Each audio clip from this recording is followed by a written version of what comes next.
Olá, meu nome é Paola, eu sou graduanda em teatro na UFSJ, Universidade Federal de São João del Rei, e hoje eu vim contar um pouquinho para vocês sobre esse recorte que eu fiz a respeito de um experimento cênico que nós estamos trabalhando agora atualmente.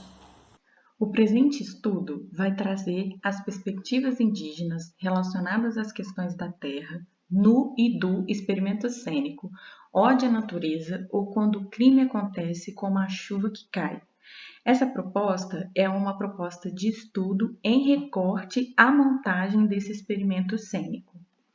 Para a gente entender melhor, eu vou explicar para vocês sobre o grupo de pesquisa em História Política em Cena. O nosso grupo de pesquisa é dividido em dois núcleos.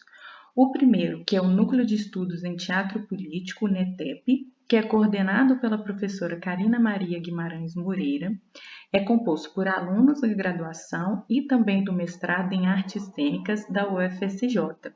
Conta com a participação de vários professores e também com a rede latino-americana Nostra América de escolas de teatro político e popular. O Núcleo de Estudos de Técnicas e Ofícios de Cena, o NETOC, ele é coordenado pelo professor Berilo Luigi Deiró Nocella e é composto também por alunos da graduação em teatro e também do mestrado em artes cênicas da UFSJ. Conta com a participação também de vários professores e, a partir desse grupo, a gente consegue falar sobre o coletivo Fuzue. Qual que é a proposta do coletivo Fuzue que nasce dessa pesquisa prática? O Laboratório de Prática de Investigação Histórica e Metodológicos, afirmando princípios da criação coletiva, refletindo assim sobre as potencialidades do político na cena contemporânea. Essa é a proposta do coletivo Fuzue. Na sua trajetória, ele caminhou em comunhão com a teoria e a prática, elaborando pesquisas acadêmicas, criando assim espetáculos que contam a história do passado presente e socializando oficinas em quilombos, assentamentos, ocupações urbanas e escolas públicas do Brasil e também da América Latina. O coletivo Fuzue atualmente ele tem em andamento a construção da Escola de Teatro Político na região de Minas Gerais. A partir desse diálogo entre o coletivo Fuzue, o Teatro do Tumulto da UFOP e o NETEP, que é o Núcleo de Estudos em Teatro Político que pertence a esse GPHPC, o projeto da Escola de Artes João das Neves da região sudeste do Coletivo de Cultura do MST do estado de Minas Gerais. O intuito da gente é promover ações articuladas entre as dimensões do ensino, extensão e pesquisa no âmbito da linguagem teatral, em comunidades de acampamento e assentamento, onde será constituído um coletivo de formadores e multiplicadores que atuarão por meio de oficinas, formando e coordenando grupos de teatro. Os projetos do coletivo são vários ao longo dessa caminhada. Eu fiz um breve resumo para a gente conseguir entender e mostrar um pouco da trajetória do grupo. Então, o projeto As Formas do Político na Cena Contemporânea, que é um experimento sobre coro e coralidade de 2015, e também nasceu o Fuzue em 2016. A circulação artística do Fuzue, ela foi realizada em várias escolas, principalmente públicas, quilombos. Em 2017, iniciamos uma parceria junto ao Terra em Cena e à Escola de Teatro Político e Vídeo Popular do Distrito Federal. O projeto Cena Dialética, Praxis e História, que é o Confere de 2018, e o projeto Passado Presente de 2020. Esse presente projeto foi elaborado no intuito de aprofundar as parcerias com os movimentos sociais e a ideia de formação desenvolvida pela rede Nuestra América. Agora, atualmente, a gente tem o desafio do trabalho em tempos de pandemia. E o novo trabalho em andamento é o Ode à Natureza ou Quando o Crime Acontece como a Chuva que Cai. Então, eu me junto ao projeto e faço esse recorte que eu vou trazer para vocês um pouquinho melhor. Esse experimento, o Ode à Natureza, ou Quando o Crime Acontece como a Chuva que Cai, é realizado através de encontros remotos e a produção de dramaturgia ela é feita de modo compartilhado. O presente trabalho ele vai apresentar um recorte a partir das perspectivas indígenas passando pelas questões da terra, do contexto de invasão de lutas e da resistência dos povos. As vozes dos povos são muito variadas, são muitas narrativas que são contadas através dos artistas, eles sendo escritores, músicos, performance ou qualquer outra forma de expressão conhecida aqui no nosso território.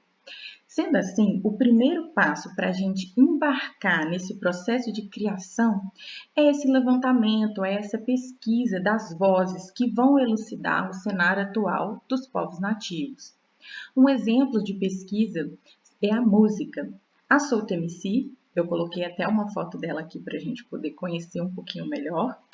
Através da sua música, mostra a realidade das temáticas indígenas na urbanidade, demarcando as identidades e também nos centros urbanos. É importante a gente falar, quando a gente fala sobre vozes dos povos, porque essas questões, elas permeiam por muitas coisas, retomadas das identidades, e uma dessas pessoas, que é a Ciba Carvalho, que também é musicista, ela também traz essa busca, né? Essa presença de identidade retomada. Então, as expressões e a variação artística perpassa por esse meio. O contexto das questões vão abordar realidades, por exemplo, dos povos aldeados, dos povos da cidade e que estão voluntariamente isolados. Esse conhecimento, esse contato com artistas indígenas vai perpassar todo o caminho da construção dessa base que a gente está fazendo para trilhar como um enredo, né, e parte do ódio à natureza, parte desse experimento. Então, essa relação da terra no país.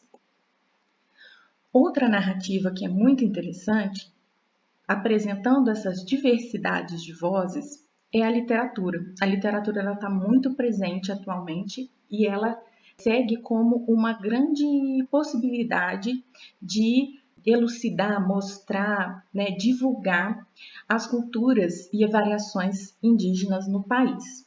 Então, a literatura ela tem nos guiado para uma variação de cultura, norteando as cosmovisões, porque cada povo terá o seu, recontando as histórias e descolonizando a visão que foi brevemente apresentada nos meios educacionais. A gente sabe que existe uma lei, né, a 11.645, que é destinada para a obrigatoriedade não só de estudos do afro-brasileiros, mas também de estudos de cultura e história dos povos indígenas. Só que os meios educacionais ainda têm iniciado esse trabalho. A Julie do Rico, por exemplo, nos apresenta sobre os elementos do povo Macuxi, que é a foto que eu deixei para vocês do livro dela. As figuras sagradas e a relação com a terra é presente em toda a narrativa dela e marca também a violência das explorações e o desequilíbrio com a natureza. Outro pensador, né, contemporâneo que é muito interessante para essa pesquisa e que a gente tem levantado muita coisa é o Ayrton Krenak. Esse livro que eu trouxe para vocês, O Amanhã Não Está à Venda, inclusive são reflexões tão atuais que já falam sobre a situação pandêmica. A cultura e a relação com o meio, eles são explorados de forma natural. Então, a gente pode entender que é crucial as discussões e reflexões sobre as questões da Terra, dialogando diretamente com o experimento que a gente está desenvolvendo.